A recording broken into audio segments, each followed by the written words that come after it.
नमस्कार, जोहार। आज है 3 श्रावण, आषाढ़ शुक्ला त्रयोदशी, हिंदी तिथि 19 जुलाई 2024, दिन शुक्रवार। और आज हम लोग जानेंगे झारखंड के तमाम बड़ी खबरों को। इससे पहले अभी तक आपने B2B न्यूज झारखंड चैनल को सब्सक्राइब नहीं किया है तो सब्सक्राइब कीजिए ताकि झारखंड में होने वाली छोटी बड़ी खबरों से अपडेट रहें। तो चलिए बात करते हैं, तमाम बड़ी खबरों पर नजर डालते हैं। धनबाद CHC में तोड़फोड़, महिला डॉक्टर से अभद्रता, कई स्वास्थ्य कर्मी भी हुए चोटिल। बलियापुर सामुदायिक स्वास्थ्य केंद्र में जमकर तोड़फोड़ हुई है। बलियापुर चौक पर मुहर्रम अखाड़ा कार्यक्रम के दौरान बलियापुर नीमटोला के जुलूस में शामिल कुछ युवकों ने बलियापुर बाजार में काफी उत्पात मचाया। बलियापुर बाजार चौक पहुंचते ही आपस में झगड़ गए। इस दौरान पटाखा फोड़े जाने से 40 वर्षीय अख्तर जख्मी हो गया। इधर बीडीओ ने स्वास्थ्य केंद्र में तोड़फोड़ करने वाले युवकों के विरुद्ध कानूनी कार्रवाई किए जाने की बातें कही हैं। मालूम हो कि मुहर्रम की देखते हुए अस्पताल में स्पेशल टीम लगाई गई थी। सभी कर्मी ड्यूटी पर तैनात थे। इलाज कर रहे कर्मियों ने मारपीट करने वाले आरोपी पर कई गंभीर आरोप लगाए। मामले की जानकारी होने पर कर्मचारी संगठन ने कार्रवाई की मांग की है।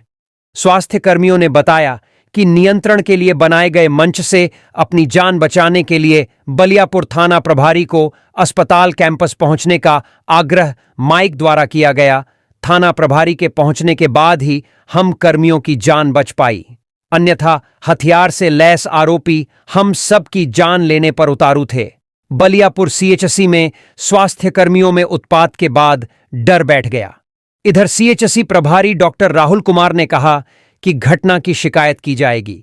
अख्तर को इलाज के लिए बलियापुर सामुदायिक स्वास्थ्य केंद्र लाया गया। स्वास्थ्य केंद्र के OT में उन्हें ले जाकर स्वास्थ्य कर्मी द्वारा उनकी मरहम पट्टी की जा रही थी।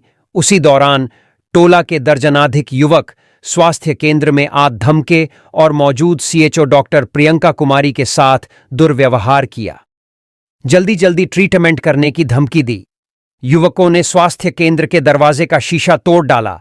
बेड एवं कुर्सी भी तोड़ दी। दरवाजे का शीशा तोड़े जाने के दौरान एक युवक का हाथ भी शीशे से कट गया। इस दौरान उपद्रवी युवकों ने स्वास्थ्य केंद्र की डॉक्टर प्रियंका कुमारी के अलावा स्वास्थ्य कर्मी मनोज कुमार, किशोर कुमार व अन्य कई कर्मियों को चोटें आई हैं। स्वास्थ्य कर्मियों के साथ मारपीट करने के मौके पर इसी टोला के 2 युवक बीच बचाव के लिए पहुंचे तो उपद्रव करने वाले युवकों ने बीच बचाव करने वाले शेख अजीम एवं शेख अरमान को उनके घर में जाकर मारपीट कर बुरी तरह जख्मी कर दिया। देर रात गिरिडीह में माहौल बिगाड़ने का प्रयास, 2 गुट आपस में भिड़े, पुलिस ने संभाला मोर्चा। गिरिडीह शहर के मौलाना आजाद, पदम चौक व शिव मोहल्ला के बीच मुहर्रम के अखाड़े के दौरान देर रात 2 पक्षों के लोगों ने माहौल बिगाड़ने का प्रयास करते हुए पत्थराव करने लगा। हालांकि पत्थराव की घटना कुछ पल में ही शांत हो गई, लेकिन पत्थराव की घटना होने से थोड़ी देर के लिए अफरा तफरी का माहौल बन गया। असामाजिक तत्वों ने डोमिनोज पिज्जा की दुकान में जमकर तोड़फोड़ कर दी। घटना की जानकारी मिलते ही गिरिडीह SSP दीपक कुमार शर्मा, SDM श्रीकांत यशवंत और SDPO विनोद रवानी दल बल के साथ मौके पर पहुंचे। वहीं इससे पूर्व नगर थाना प्रभारी शैलेश प्रसाद सहित अन्य अधिकारियों ने मोर्चा संभालते हुए माहौल को शांत कराया। इस दौरान क्षेत्र में भारी संख्या में पुलिस बल के जवान तैनात करते हुए पूरे इलाके को छावनी में तब्दील कर दिया गया है। इधर पत्थराव की घटना में एक युवक के घायल होने की भी बात सामने आ रही है, लेकिन अभी तक न तो युवक के घायल होने की पुष्टि हो पाई है और न ही पत्थराव होने के कारण ही पता चल पाया है। इधर गिरिडीह SP दीपक कुमार शर्मा ने कहा कि माहौल को ज्यादा खराब होने से पहले पुलिस ने स्थिति को नियंत्रण में कर लिया है। असामाजिक तत्वों को बख्शा नहीं जाएगा। जल्द सभी को गिरफ्तार कर पुलिस जेल भेजने का काम करेगी। पुलिस की एक टीम को CCTV फुटेज खंगालने में जुटी है। उत्तर प्रदेश में खपाने से पूर्व 7 लाख का गांजा रांची स्टेशन से पकड़ाया। RPF ने की कार्रवाई। रांची से खबर है, नशे के खिलाफ RPF की कार्रवाई जारी है। हर दिन स्टेशन पर संदिग्ध व्यक्ति दिखने पर पूछताछ और सामानों की जांच कर रहे हैं। इसी क्रम में बीते रात आरपीएफ ने स्टेशन परिसर में संबलपुर गोरखपुर एक्सप्रेस से 2 संदिग्ध युवकों को पकड़ा है। दोनों से सख्ती से पूछताछ करने पर खुद को गांजा सप्लायर बताया। इसके बाद सामानों की जांच करने पर 7 लाख का मारिजुआना गांजा को पकड़ा है। आरपीएफ रांची मंडल के सुरक्षा आयुक्त पवन कुमार द्वारा बनाई गई फ्लाइंग टीम ने आरपीएफ पोस्ट रांची के उपनिरीक्षक सूरज पांडे व अन्य साथ मिलकर ऑपरेशन नार्कोस के तहत गाड़ी संख्या 15027 संबलपुर गोरखपुर एक्सप्रेस से पकड़ा है। संबलपुर से लाकर यूपी में करना था सप्लाई। जानकारी के अनुसार गिरफ्तार लोगों में मोहित परासर और विकास कुमार सिंह शामिल हैं। दोनों युवक यूपी के रहने वाले हैं। आदेश के अनुसार उन दोनों की व्यक्तिगत तलाशी ली गई और सभी कानूनी औपचारिकताओं के बाद मौके पर उनके बैग की जांच की गई, जिसके दौरान मिले पैकेटों का डीडी किट से परीक्षण किया गया, जो पॉजिटिव पाया गया। इस मारिजुआना के पैकेटों का वजन 14.4 किलोग्राम, अनुमानित मूल्य 7,22,000 रुपए पाया गया, जिसके बारे में वो लोग कोई कानूनी अधिकार प्रस्तुत करने में विफल रहे। पूछे जाने पर उन लोगों ने बताया कि वे इसे संबलपुर उड़ीसा से लेकर हट्टिया पहुंचे और उक्त मारिजुआना को अपने निजी लाभ के लिए ऊंची कीमत पर उत्तर प्रदेश में बेचा जाना था। बाइक सवार अपराधियों ने एक व्यक्ति को मारी गोली, इलाज के दौरान मौत। बोकारो से खबर। हरला थाना अंतर्गत शंकर रवानी को अज्ञात अपराधियों ने गोली मार दी। पुलिसकर्मियों द्वारा आनन फानन में बोकारो जनरल हॉस्पिटल ले जाया गया, जहां उनकी मौत हो गई है। शंकर रवानी पर इससे पहले भी अज्ञात अपराधियों द्वारा गोली चलाई गई थी। शंकर को अपराधियों ने सीने में 5 से 6 गोली मारी है। हरला थाना क्षेत्र के सेक्टर 9 स्थित हटिया मोड़ में घटना को अंजाम दिया गया। घटनास्थल पर सिटी डीएसपी आलोक रंजन पहुंच गए हैं और मामले की जांच की जा रही है। बता दें कि सेक्टर 9 का यह हटिया मोड़ काफी भीड़ भाड़ वाला इलाका है। बावजूद बाइक सवार अपराधियों ने घटना को अंजाम देकर वहां से भाग गए। वहीं शंकर रवानी का भी आपराधिक इतिहास रहा है। वह हत्या और अन्य मामले में कई बार जेल जा चुका था। जस्टिस सुजीत नारायण प्रसाद झारखंड हाईकोर्ट के कार्यवाहक मुख्य न्यायाधीश नियुक्त। झारखंड हाईकोर्ट के वरिष्ठ न्यायाधीश जस्टिस सुजीत नारायण प्रसाद को कार्यवाहक मुख्य न्यायाधीश नियुक्त किया गया है। केंद्रीय विधि मंत्रालय की ओर से इससे संबंधित अधिसूचना जारी कर दी गई है। दरअसल हाई कोर्ट के मुख्य न्यायाधीश विद्युत रंजन शाडंगी 20 जुलाई को सेवानिवृत्त हो रहे हैं। शुक्रवार को उनका अंतिम कार्य दिवस है। नए मुख्य न्यायाधीश की घोषणा होने तक कोर्ट के सबसे वरिष्ठ न्यायाधीश सुजीत प्रसाद कार्यभार संभालेंगे। बैंक घोटाला ईडी का दिल्ली, हरियाणा और झारखंड में छापा। जाने क्या है पूरा मामला। हरियाणा बैंक घोटाला मामले में ईडी देश के कई राज्यों के शहरों में छापेमारी कर रही है। दिल्ली, हरियाणा और झारखंड के जमशेदपुर में ईडी की कार्रवाई चल रही है। बता दें कि झारखंड के जमशेदपुर में ईडी ने सर्च ऑपरेशन चलाया है। वहीं हरियाणा के विधायक के घर पर ईडी छापेमारी कर रही है। 1992 करोड़ के बैंक घोटाले का मामले में ईडी देश भर में 15 ठिकानों पर छापेमारी कर रही है। गौरतलब है कि विधायक रावदान सिंह के परिवार और उनकी कंपनियों ने एएसएल से बड़ा लोन लिया था, लेकिन उन्होंने इसे वापस नहीं किया। बाद में इस लोन को माफ कर दिया गया। साल 2022 में कंपनी के खिलाफ सीबीआई की एफआईआर के आधार पर जांच शुरू हुई। इस मामले में बाद में ईडी ने भी पीएमएलए के तहत केस दर्ज कर जांच शुरू की। ईडी ने पीएमएलए के तहत रावदान सिंह के बेटे अक्षत सिंह और एलाइड स्ट्रिप्स लिमिटेड के प्रमोटर मोहिंदर अग्रवाल और गौरव अग्रवाल के दिल्ली, गुड़गांव, महेंद्रगढ़, बहादुरगढ़ और जमशेदपुर समेत 15 ठिकानों पर छापेमारी की। ईडी ने हरियाणा के महेंद्रगढ़ से कांग्रेस विधायक रावदान सिंह के आवास पर धन शोधन रोकथाम अधिनियम पीएमएलए के तहत छापेमारी की है। आलमगीर आलम ने कोर्ट से लगाई जमानत की गुहार। टेंडर घोटाले से जुड़े मनी लॉन्ड्रिंग मामले में जेल में बंद पूर्व मंत्री और कांग्रेस नेता आलमगीर आलम ने Ranchi PMLA prevention of money laundering act की विशेष अदालत में अपनी जमानत की गुहार लगाई है। उन्होंने अपने अधिवक्ता के माध्यम से जमानत याचिका दायर की है। अदालत ने ईडी की ओर से दायर पीसी अभियोजन शिकायत पर भी संज्ञान लिया है। ईडी ने आलमगीर आलम को पूछताछ के बाद 15 मई को गिरफ्तार किया था। इसी मामले में ईडी राज्य के वरिष्ठ आईएएस अधिकारी मनीष रंजन से भी पूछताछ कर चुकी है। टेंडर कमीशन मामले में पूर्व मंत्री आलमगीर आलम को 15 मई को ईडी ने गिरफ्तार किया था। उनकी गिरफ्तारी से पहले ईडी ने समन जारी कर बुलाया था और पूछताछ की थी। 4 जुलाई को ईडी पूर्व मंत्री आलमगीर के आप्त सचिव संजीव लाल और जहांगीर आलम के खिलाफ चार्जशीट दाखिल किया था। इस मामले में पूर्व मंत्री आलमगीर समेत 9 की अब तक गिरफ्तारी हुई है। 3000 करोड़ के टेंडर घोटाला मामले में कार्रवाई हुई है।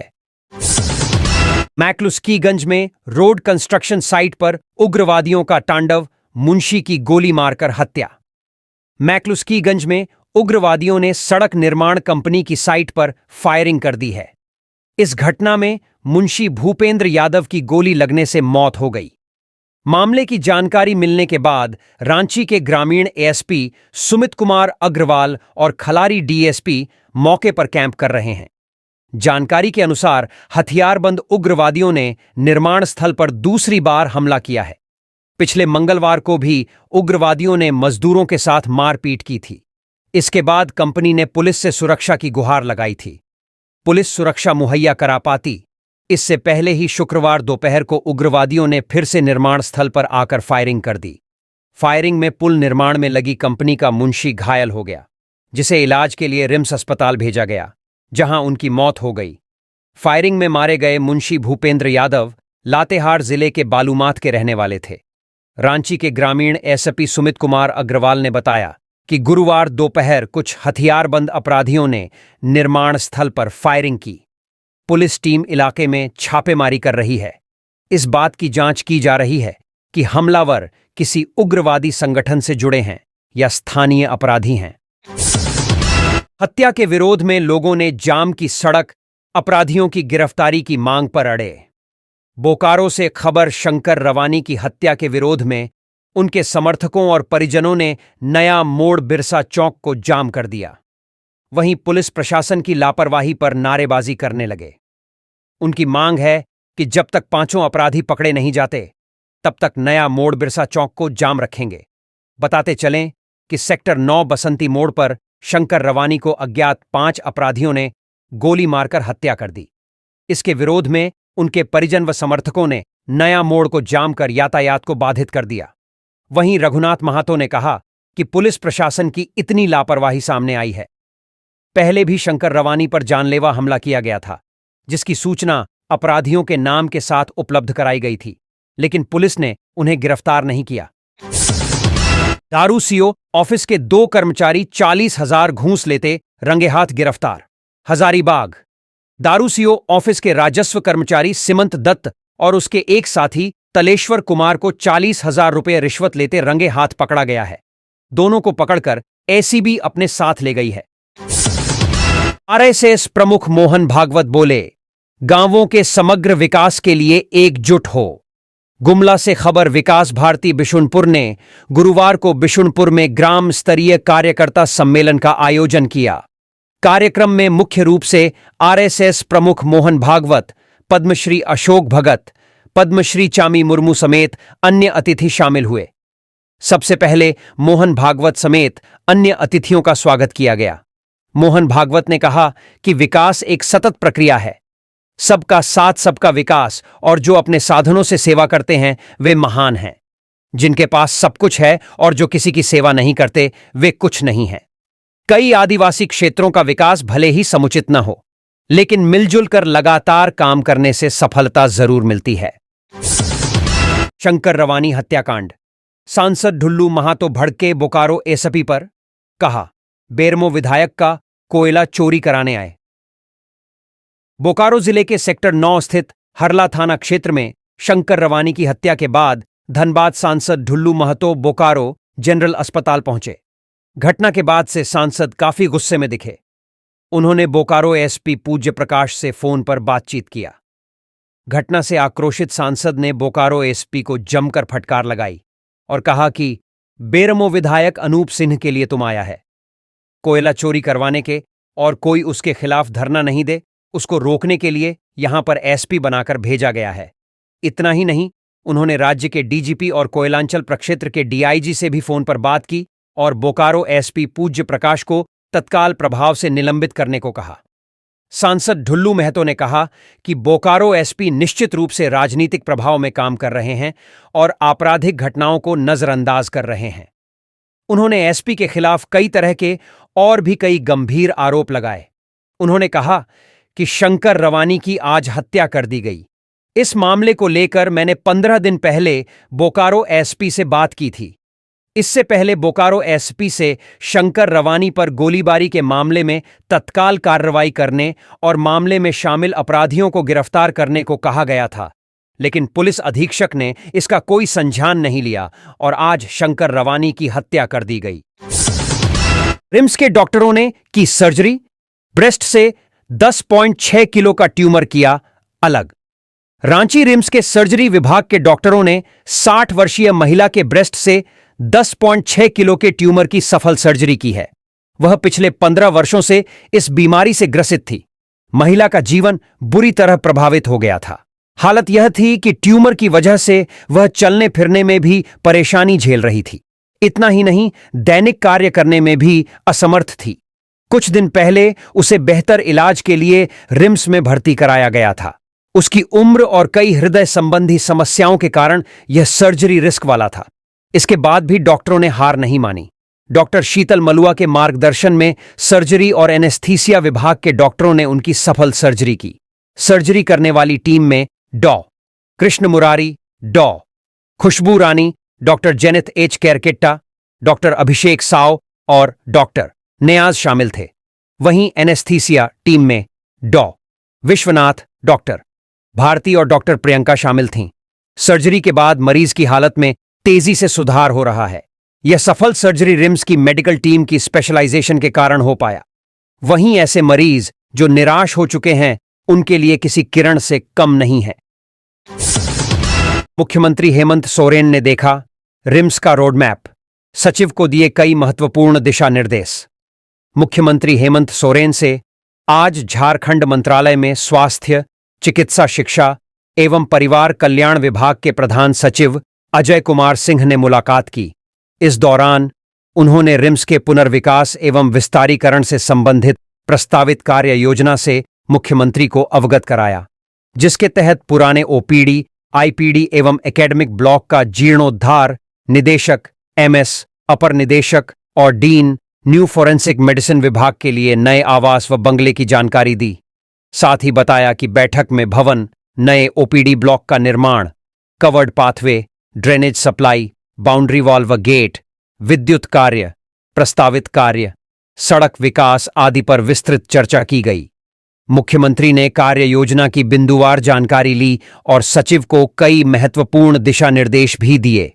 इस अवसर पर मुख्यमंत्री के अपर मुख्य सचिव अविनाश कुमार भी उपस्थित थे। उत्पाद विभाग ने की छापेमारी, भारी मात्रा में अवैध विदेशी शराब बरामद। बोकारो डीसी विजया जाधव के निर्देश पर मद्य निषेध अभियान एवं अवैध शराब के विरुद्ध सघन छापामारी अभियान चलाया गया। सहायक आयुक्त उत्पाद और निरीक्षक उत्पाद की देखरेख में पेटरवार थाना अंतर्गत अंगवाली ग्राम में छापामारी की गई। इस दौरान उमाशंकर साव के घर से भारी मात्रा में अवैध विदेशी शराब, विभिन्न ब्रांडों जैसे मैकडॉवेल, नन 1, Royal Stag, Sterling B7, 8 PM आदि के लेबल, ढक्कन व होलोग्राम भी बरामद। उमाशंकर साव और आपूर्तिकर्ता पवन नायक पर उत्पाद अधिनियम के विधि सम्मत धाराओं के तहत फरार मुकदमा दर्ज किया गया। बता दें कि विदेशी शराब 172.7 लीटर मिला है। छापामारी दल में संजीत देव निरीक्षक उत्पाद सदर, दीपिका कुमारी अवर निरीक्षक उत्पाद तेनुघाट, कृष्णा प्रजापति अवर निरीक्षक उत्पाद प्रतिनियुक्त गृह रक्षक समेत अन्य शामिल थे। विजय संकल्प यात्रा में बोले बाबूलाल, कार्यकर्ताओं की बदौलत ही भाजपा देश की सबसे मजबूत पार्टी। भाजपा पार्टी द्वारा बेरमो अनुमंडल स्थित पेटरवार के वन सभागार में भाजपा अभिनंदन विजय संकल्प सभा का आयोजन किया गया। सभा का आयोजन भाजपा जिला अध्यक्ष जयदेव राय की अध्यक्षता में किया गया, जिसमें भाजपा प्रदेश अध्यक्ष बाबूलाल मरांडी, गिरिडीह सांसद चंद्र प्रकाश चौधरी व गोमिया के विधायक डॉक्टर लंबोदर महतो ने एक साथ मंच साझा किया। भाजपा के प्रदेश अध्यक्ष बाबूलाल मरांडी ने कहा कि भाजपा कार्यकर्ता दिन रात पार्टी के प्रति समर्पित रहते हैं। इन कार्यकर्ताओं की बदौलत ही भाजपा देश की सबसे मजबूत पार्टी है। कार्यकर्ता आम लोगों को पार्टी के सिद्धांतों से अवगत कराने के लिए दूसरे विचारधारा के लोगों से भी विमर्श करते हैं। चुनाव में हार जीत के अंतर में बूथ स्तर के कार्यकर्ताओं की भूमिका निर्णायक होती है। मौके पर श्री मरांडी ने लोकसभा चुनाव में गोमिया विधानसभा क्षेत्र के 341 बूथों में से 119 बूथों पर पार्टी की शानदार बढ़त पर बूथ अध्यक्षों को शॉल ओढ़ाकर स्वागत किया। उन्होंने आगे कहा कि राज्य की हेमंत सोरेन सरकार भ्रष्टाचार में डूबी हुई है। झूठे वादे कर सत्ता में आई सरकार ने एक भी वादा पूरा नहीं किया। 5 लोगों को नौकरी देने, आंगनबाड़ी सेविका, सहायिका, रसोइया को स्थायी करने के वादे का क्या हुआ? राज्य की हालत इतनी खराब हो गई है कि सरकारी दफ्तरों में बिना पैसे दिए कोई काम नहीं होता। केंद्रीय योजनाओं में लूट मची हुई है। उन्होंने कार्यकर्ताओं से अपील की कि सभी बूथों पर कड़ी मेहनत कर आगामी विधानसभा चुनाव में भाजपा की पूर्ण बहुमत की सरकार बनाने का संकल्प लें। सांसद चंद्र प्रकाश चौधरी व विधायक लंबोदर महतो ने कहा कि विकसित भारत के निर्माण में एनडीए कार्यकर्ताओं ने सराहनीय योगदान दिया है। इसी उत्साह के साथ हमें आगामी विधानसभा चुनाव में भ्रष्ट व निकम्मी सरकार को उखाड़ फेंकने का संकल्प लेना है। अतिथियों ने डॉ श्यामा प्रसाद मुखर्जी व पंडित दीनदयाल उपाध्याय के चित्र पर माल्यार्पण व दीप प्रज्वलित कर की। डीसी के आदेश पर छापेमारी, अवैध रूप से स्टॉक किया गया बालू जब्त। बोकारो जिले में बड़े पैमाने पर चल रहे बालू की तस्करी की शिकायत मिलने पर बोकारो की उपायुक्त विजया जाधव के निर्देश पर खनन विभाग ने छापामारी की। इसी क्रम में आज कई स्थानों पर औचक छापेमारी की गई और भारी मात्रा में बालू का अवैध स्टॉक जब्त किया गया। करीब 70,000 घनफीट का अवैध बालू स्टॉक जब्त किया गया है। विभाग ने चास मुफस्सिल थाना के विभिन्न क्षेत्रों में अवैध खनन के रोकथाम हेतु छापामारी अभियान चलाया। इस क्रम में कामनागौरा, पुपुंकी समेत कुल 5 जगहों पर अवैध तरीके से रखे गए बालू के लगभग 68,500 घनफीट का बड़ा भंडार मिला। विधिवत जब्त कर संबंधित के विरुद्ध प्राथमिकी दर्ज की गई। उक्त अभियान में खान निरीक्षक जितेंद्र कुमार, खान निरीक्षक सीताराम टुडू, थाना प्रभारी चास, मू एवं पुलिस बल मौजूद थे। खनन विभाग की ओर से एक बड़ी कार्रवाई मानी जा रही है। नेशनल ग्रीन ट्रिब्यूनल की ओर से जून से अक्टूबर तक नदियों से बालू के उठाव पर रोक लगा दी गई है। इसके बावजूद जिले में नदियों से बालू की खुदाई भी चल रही है और बालू का अवैध कारोबार भी। इसी की शिकायत डीसी को मिली थी। झारखंड विधानसभा का मानसून सत्र 26 जुलाई से। रांची झारखंड विधानसभा का मानसून सत्र 26 जुलाई से शुरू होगा। यह सत्र 2 अगस्त तक चलेगा। इस दौरान विपक्ष कई मुद्दों पर सरकार को घेरने की तैयारी में है। वहीं सरकार भी विपक्ष के सवालों का जवाब देगी। बता दें कि नए मंत्रिमंडल के गठन के बाद यह पहला सत्र होगा। राजनीतिक सलाहकार सुनील तिवारी और सिपाही सचिन पाठक पर आदिवासी महिला ने लगाए कई संगीन आरोप। न्यायालय के आदेश पर अरगोड़ा थाना में प्राथमिकी दर्ज। पूर्व मुख्यमंत्री बाबूलाल मरांडी के राजनीतिक सलाहकार सुनील तिवारी और रांची जिला बल के सिपाही सचिन पाठक पर महिला ने कई संगीन आरोप लगाई है। पीड़ित महिला आदिवासी समुदाय से आती है। सुनील तिवारी और सचिन पाठक से त्रस्त होकर पीड़ित आदिवासी महिला ने लिखित शिकायत अनुसूचित जाति जनजाति के विशेष न्यायालय में दी, जिसके बाद न्यायालय के आदेश पर दोनों के खिलाफ अरगोदा थाना में 16 जुलाई को प्राथमिकी दर्ज हुई है। एसआई रैंक के अधिकारी को मामले की जांच सौंपी गई है। पीड़िता ने रांची पुलिस से खुद की और गवाहों की भी सुरक्षा को लेकर आग्रह किया है कि सभी सुरक्षित रहे। पाकुड़ में सांप्रदायिक टकराव पर भाजपा की कड़ी प्रतिक्रिया। कहा, यह बांग्लादेशी घुसपैठियों को संरक्षण देने का नतीजा। झारखंड के पाकुड़ जिले के इलामी और तारानगर गांव में गुरुवार को सांप्रदायिक टकराव की घटना को लेकर भाजपा नेताओं ने विधि व्यवस्था पर सवाल खड़े किए हैं। झारखंड विधानसभा के नेता प्रतिपक्ष अमर कुमार बावरी और भाजपा के प्रदेश अध्यक्ष बाबूलाल मरांडी ने कहा है कि यह घटना बांग्लादेशी घुसपैठियों को राज्य सरकार से मिलने वाले संरक्षण का नतीजा है। लोगों का आरोप है कि एक लड़की की आपत्तिजनक तस्वीर सोशल मीडिया पर अपलोड किए जाने से उत्पन्न विवाद के बाद तारानगर गांव में हिंदू परिवारों पर हमले किए गए। बीच बचाव में आई पुलिस पर भी जमकर पत्थराव हुआ। झारखंड के नेता प्रतिपक्ष अमर कुमार बावरी ने सोशल मीडिया पर लिखा, बांग्लादेशियों के गढ़ पाकुड़ के तारानगर गांव में हेमंत सरकार के संरक्षण में संप्रदाय विशेष द्वारा हिंदू परिवारों पर हमला किए जाने की सूचना मिली है। गांववासी डरे हुए हैं और स्थिति तनावपूर्ण है। इस गांव में 30 हिंदू परिवार रहते हैं। इससे पूर्व संगठित रूप से पाकुड़ के ही गोपीनाथपुर गांव में ऐसी घटना हो चुकी है, जिसे अब एक बार पुनः दोहराया जा रहा है। प्रदेश भाजपा अध्यक्ष बाबूलाल मरांडी ने भी इस घटना से जुड़ा एक वीडियो सोशल मीडिया पर शेयर करते हुए सीएम हेमंत सोरेन को टैग किया और लिखा, राज्य का मुख्यमंत्री होने के नाते बांग्लादेशी घुसपैठ के मुद्दे पर आपको संज्ञान लेकर उचित कार्रवाई करनी चाहिए थी, लेकिन अफसोस है कि आप सत्ता के लिए घुसपैठियों की गोद में बैठकर झारखंड के गरीब आदिवासियों के अस्तित्व की बलि चढ़ा रहे हैं।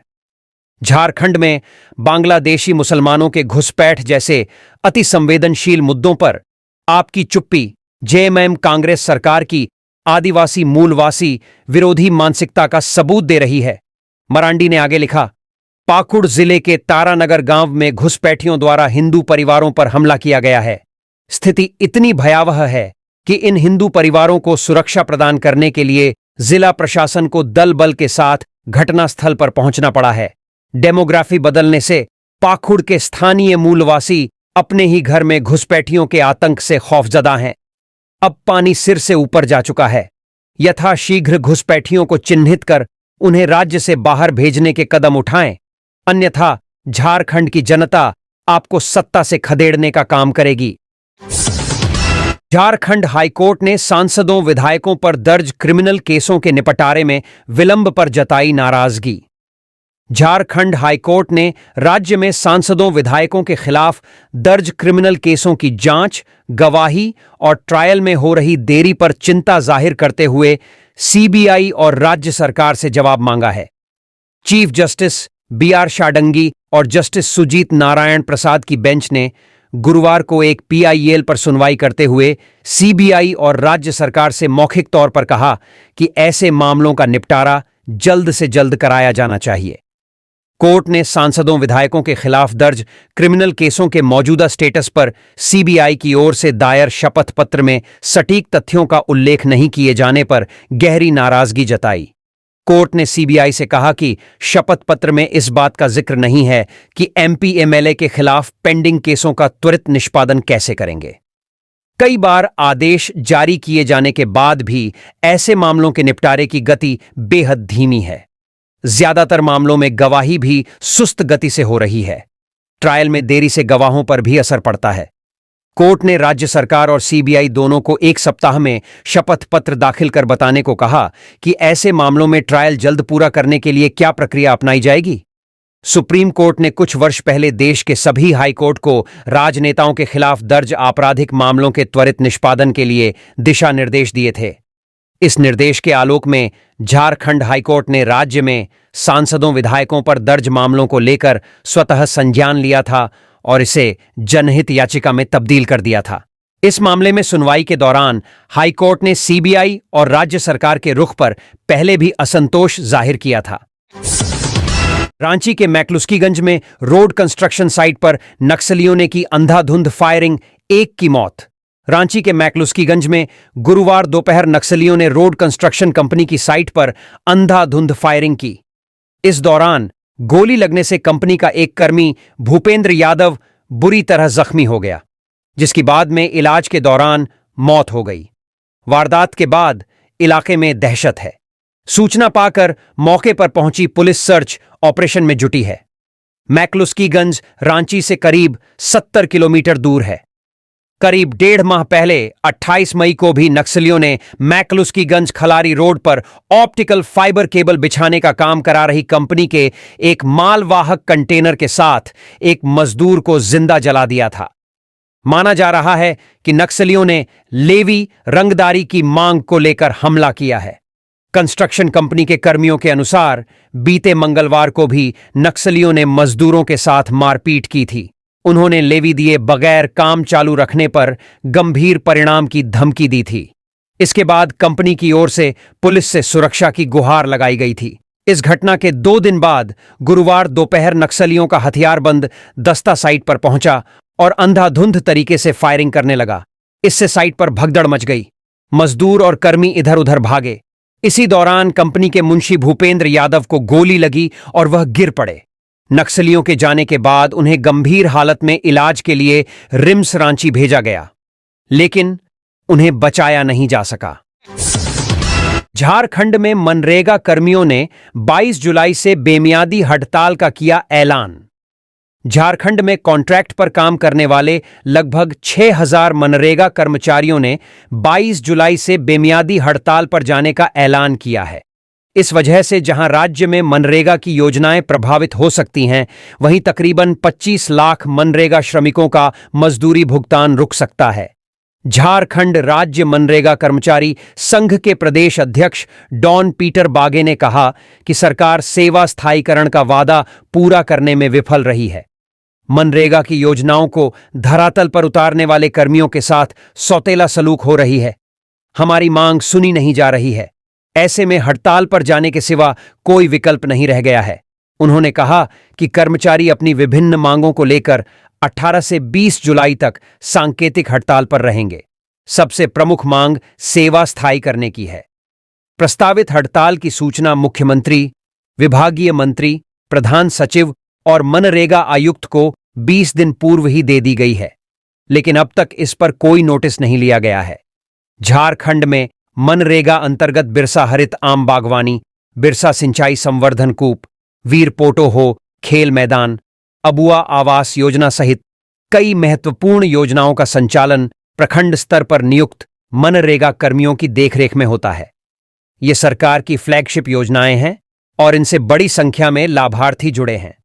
उन्होंने कहा कि मनरेगा कर्मियों ने अपनी मांगों को लेकर बीते महीनों में मुख्यमंत्री आवास, जामुमो केंद्रीय कार्यालय और जिला मुख्यालयों पर प्रदर्शन किया था। आंदोलित कर्मियों का कहना है कि पिछले विधानसभा चुनाव के दौरान संविदा संवाद कार्यक्रम में हेमंत सोरेन ने मनरेगा कर्मियों की सेवा स्थायी करने का वादा खुले मंच से किया था, लेकिन 5 साल बाद भी इस दिशा में कोई पहल नहीं हुई है। झारखंड में घुसपैठ के कारण हो रहा जनसांख्यिकी बदलाव, हिमंता बिस्वा शर्मा। झारखंड में आगामी विधानसभा चुनाव को लेकर राजनीतिक पार्टियों ने जनसभाएं शुरू कर दी हैं। इसी दौरान असम के मुख्यमंत्री हिमंता बिस्वा शर्मा झारखंड दौरे पर आए हुए हैं। विजय संकल्प सभा में हिमंता बिस्वा शर्मा ने झारखंड के वर्तमान मुख्यमंत्री हेमंत सोरेन पर जुबानी हमला किया। उन्होंने कहा कि हेमंत सोरेन की सरकार बालू माफियाओं और कोयला की कालाबाजारी करने वालों की सरकार है। झारखंड में घुसपैठिए आ गए हैं। झारखंड में हो रही घुसपैठ के कारण कई हिस्सों में जनसांख्यिकी बदलाव हो रहा है। झारखंड की आदिवासी बेटियों के साथ बांग्लादेशी घुसपैठियों की शादी करवाई जा रही है। उन्होंने कहा कि हेमंत सोरेन आदिवासी नेता हैं, तो कम से कम आदिवासियों का कल्याण करने का काम तो करें। कल्पना सोरेन पर निशाना साधते हुए उन्होंने कहा कि वे जिस तरह अपने पति को जेल से बाहर निकालने के लिए लड़ी, उसी तरह झारखंड की बेटियों के लिए लड़ाई लड़े। हेमंत सोरेन कोई आंदोलन करने में जेल नहीं गए थे, वे भ्रष्टाचार करने के आरोप में जेल गए थे। उन्होंने कहा कि हेमंत सोरेन किसी आदिवासी नेता का भला नहीं कर सकते। इनके साथ कोई आदिवासी नेता नहीं रहते हैं, इनके साथ पिंटू सिंटू रहता है। उन्होंने कल्पना सोरेन को लेकर कहा कि उन्होंने जिस तरह हेमंत सोरेन को जेल से बाहर लाने के लिए संघर्ष किया, उसी तरह झारखंड में महिलाओं के साथ हो रहे बलात्कार के खिलाफ आंदोलन करना चाहिए। आदिवासी बेटियों की सुरक्षा के लिए आवाज उठाएं।